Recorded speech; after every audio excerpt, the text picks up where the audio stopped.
Blood on the palace floor, a king tossed from a window, soldiers cheering in the streets. One night in Belgrade would rip out a dynasty and tilt the balance of Europe. June 11th, 1903, in the quiet hours, a band of uniformed officers slipped into the Royal Palace of Belgrade. The lights were low. Inside, King Alexander, Obrenović, and Queen Draga slept, and by dawn, both were dead. This was not a grab for a title. It was a political earthquake whose aftershocks would travel from the Balkans to the great capitals of Europe.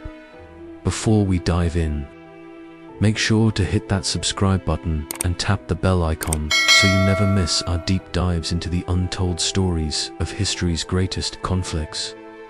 The palace assault was surgical and brutal. Conspirators moved through corridors, bypassed guards, and struck in the bedchamber itself. When the shooting stopped, the corpses were dragged and flung into the square. Marble staircases were streaked with blood. Instead of shock, Belgrade erupted in celebration, flags, cheers, and stunned foreign envoys. To many citizens, the violence felt like purification, a violent closing of a corrupt court and an opening for a new political order. The violence made sense only in the context of a century-long dynastic rivalry. The Karađorđević heirs to Karađorđević's uprising against Ottoman rule, and the Obrenović, who later restored order and aligned at times with Vienna, represented two competing blueprints for Serbia's future. That rivalry created a political fault line stretching through every crisis. Milan Obrenović crowned, Serbia a kingdom in 1882, but a throne could not fix grinding instability. A new political culture, papers, parties, manifestos, confronted monarchs who preferred coercion. Alexander, placed on the throne as a boy in 1889, staged a dramatic 1893 coup to seize full power. That coup signaled a crown increasingly detached from the popular currents it once needed to respect. Alexander's marriage to Draga enraged elites and officers.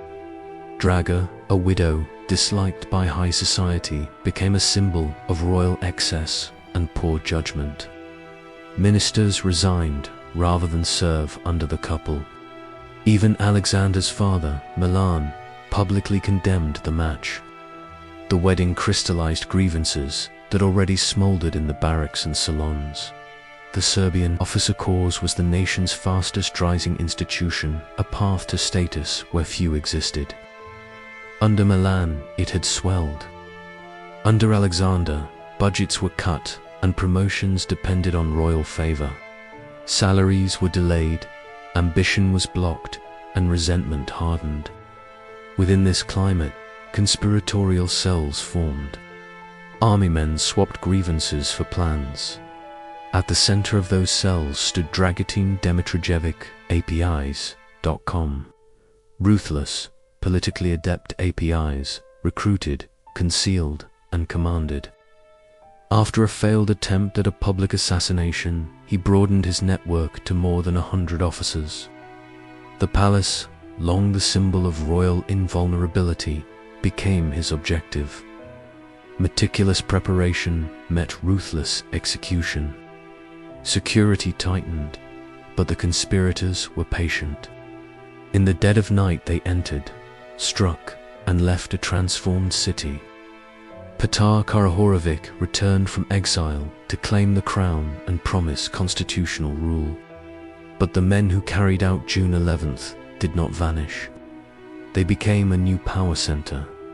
The provisional government included conspirators. Apis and his allies received public thanks and positions. Politicians like Nikola Pašić were forced to negotiate with a shadow authority. Outside Belgrade, Austria-Hungary watched nervously as Serbia, run in part by secret officers, made diplomacy unpredictable and dangerous. Long before 1903, Ilija Garašanin's Načertanije, written in 1844, framed Serbia's political imagination: unite Serbs and recover lands once under medieval rule. That program turned cultural memory into state strategy, pushing Belgrade to act opportunistically across the Balkans whenever windows of chance opened. The Balkans were a pressure cooker. Austria-Hungary sought stability on its southern flank. Russia claimed kinship and influence among Slavs. The Ottoman retreat created vacancies. Each Serbian move echoed in Vienna and St. Petersburg. When Belgrade turned to France for loans and arms, Vienna felt betrayed and pushed back. Economic warfare followed politics. Serbia's purchase of arms from Francis Schneider and stalled talks with Vienna led to trade reprisals, the Cold Pig War. Austria imposed commercial restrictions to coerce Belgrade. The embargo failed to force submission. Instead, Serbia found new markets and hardened its national resolve. On October 5, 1908, Austria-Hungary announced the annexation of Bosnia-Herzegovina. For many Serbs, Bosnia was part of the promised national map, and the annexation felt like theft. Newspapers thundered. Parliament approved extra spending.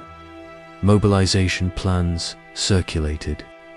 Serbia appealed to Russia, but St. Petersburg, weakened by the Russo-Japanese War and constrained by German pressure, hesitated. Diplomacy strained and local anger turned more radical. Secret talks and verbal understandings had failed to produce written guarantees. At Bucklau, diplomats agreed in principle, but no formal memorandum was signed. Sensing weakness, Vienna moved quickly to annex Bosnia, arguing urgency and Ottoman instability. The diplomatic fallout humiliated Belgrade and left nationalist networks convinced that only stronger measures would secure Serbian goals. Frustration turned into organization. Veterans, Macedonian activists, and disaffected officers formed Unification or Death, the Black Hand. APIs became central to this web. The society blended nationalist ideology with clandestine tactics, conspiracies, secret mobilization, and readiness to use violence for political ends. The Obrenović-Karhović feud began in Serbia's struggle for independence. Karhor led the 1804 uprising. Miliko Obrenović later consolidated power. A cycle of exile, assassination, and revenge left political wounds that shaped 19th century Serbia. Alexander's seizure of power in 1893 was cinematic. He invited ministers to dinner, declared them under arrest, and announced he was taking the reins. The old regency system was over. Though Alexander claimed sovereignty, his father Milan lurked in the background, bitter and influential. The young king's later missteps, the marriage, the alienation of elites, and the crackdown on protests made him a focus of hatred. Discontent spilled into the streets. On April 6, 1903, a large protest against the king's constitutional breaches was dispersed by police and reports recorded 10 dead, around 50 wounded, and over 100 arrested, a brutal reminder that political life in Serbia had turned violent even before the palace night. Such episodes hardened public opinion and pushed some officers toward radical solutions. After the coup, party leaders like Nikola Pašić found themselves leading civilian governments that depended on men who had used murder as a political instrument. Pašić would remain central to Serbian politics for years, serving repeatedly as prime minister and navigating a state in which formal institutions and clandestine influence overlapped. The 1867 dual monarchy papered over deep ethnic tensions. Policies of Migurization, limited suffrage, and national claims by Czechs, Croats, and others made the empire brittle. Franz Joseph remained its face of continuity even as unity frayed. Names mattered. Alexander and Draga became shorthand for royal decadence. Petar Karađorđević stood for a hoped-for constitutional reset. APIs embodied conspiracy. Garašanin offered the ideological map. Together, these personalities shaped decisions that were both personal and geopolitical. Every decision, insult and handshake pushed Europe closer to conflict unequivocally. June 11, 1903, did not just topple a king. It brought conspirators into the heart of government, militarized nationalism, and intensified Serbia's rivalry with Austria-Hungary. The assassination reshaped loyalties, hardened strategies, and planted networks that would cast a long shadow over Europe in the years before 1914. A bloody night in a dim palace changed more than a throne. It changed the means and tone of Serbian politics. That single act helped set a continent toward a larger, deadlier reckoning. Stay tuned, the story continues. Subscribe, hit the bell, and join me when we trace how these same networks touched Sarajevo and changed the world.